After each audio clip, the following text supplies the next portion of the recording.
Today I'd like to continue our look at the book of Exodus by going into chapter 12 of Exodus. Chapter 12 has a great section on a wonderful celebration of Passover. And it talks about the month that will stand at the head of the calendar, the month called Abib, which is the month of the ripe grain. So it's kind of a harvesting type of feast. It occurs near the vernal equinox, and later it was known by the Babylonian name of Nisan. So this is the great feast that we're going to center in on in chapter 12, and the author says we should reckon this as the first month of the year. And on the 10th of this month, everyone is going to get a lamb, and there will be one lamb for each household. But if the household is small, they can actually join with another household. And one of the interesting things about this is the sensitivity of the Bible author for people who might be poor, might not have the funds to afford a lamb. So a great sensitivity, I think, to the economic situation of the people. The lamb should be a year old and should be a male and should be without blemish. And it can be taken from either the sheep or the goats. And it will be kept, that lamb, until the 14th day of the month. So they procure it, they get it ready on the 10th, and then on the 14th, they get it ready. And it will be slaughtered during the evening twilight, and the whole assembly of Israel would be present for the slaughtering of the lambs. Some of the blood will be applied to the two doorposts in all the households where they will be eating the lambs. So if you're there eating, you're together with others, you will put the blood on the doorposts, and that will be very important, as we'll see. They will eat the roasted lamb, the flesh of the lamb, with unleavened bread and bitter herbs. It should be roasted and not eaten either raw or boiled.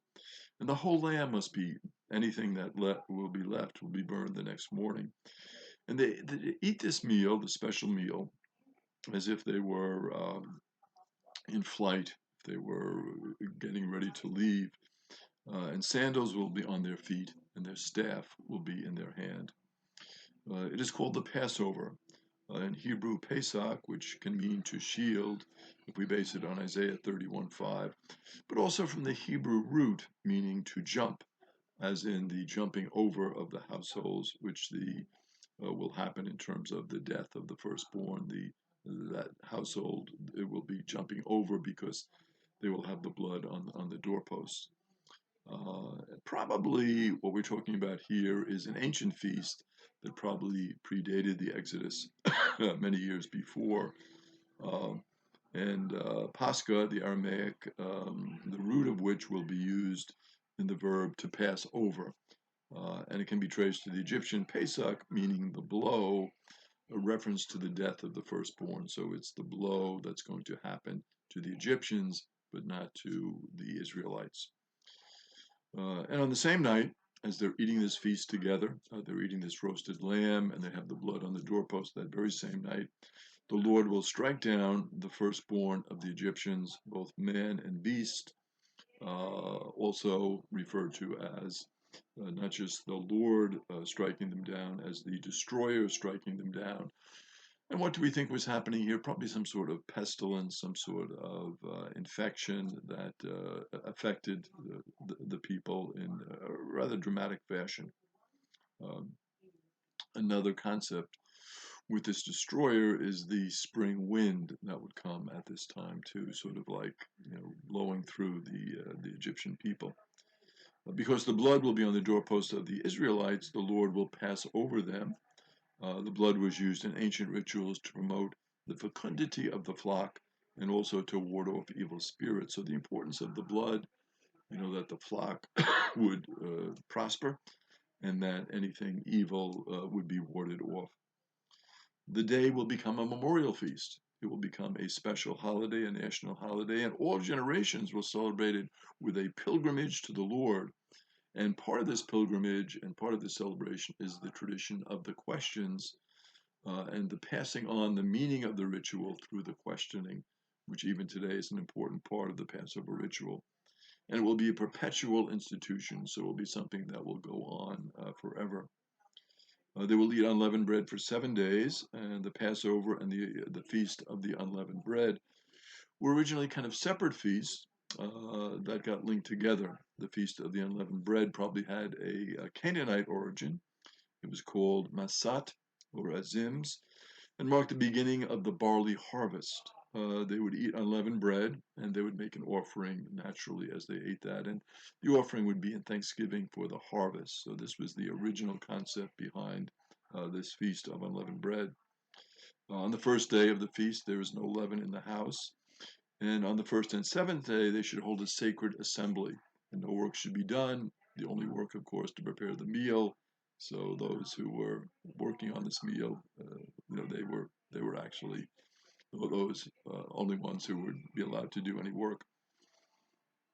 So the firstborn died from the Pharaoh, it says in the scriptures, down to the prisoners in the dungeon. So it included all sorts of social ranks, and the firstborn of the animals as well.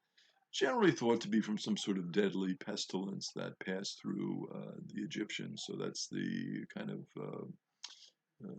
thought as to what was actually happening here on the ground.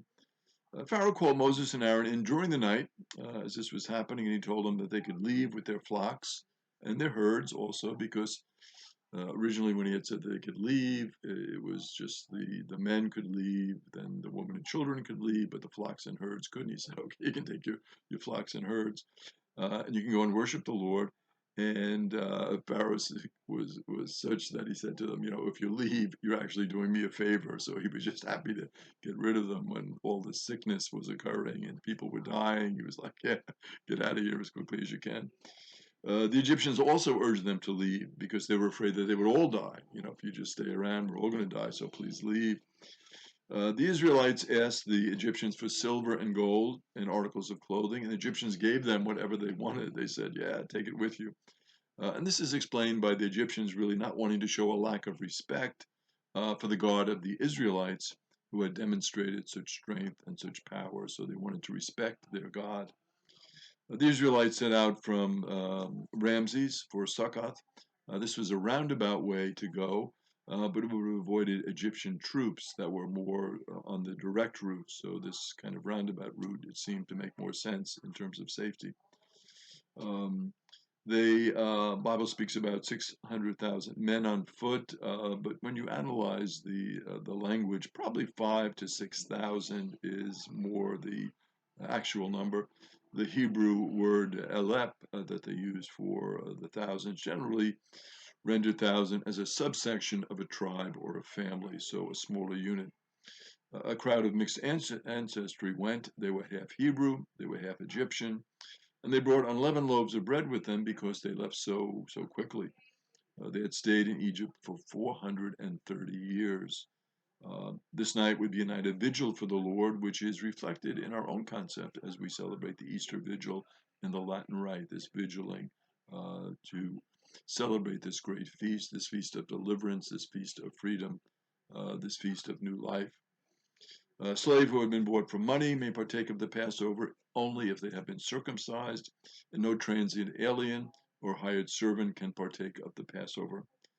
They cannot take any of the meal outside the house, it must be consumed inside the house, and they cannot break any of the bones of the lamb. So there were certain restrictions that were put on how they could celebrate this feast. So what do we learn from Exodus chapter 12? We learn of the awesomeness of God, the faithfulness of God to God's promise to Moses and Aaron, and now we learn that the Jewish people will be delivered from the bondage of slavery.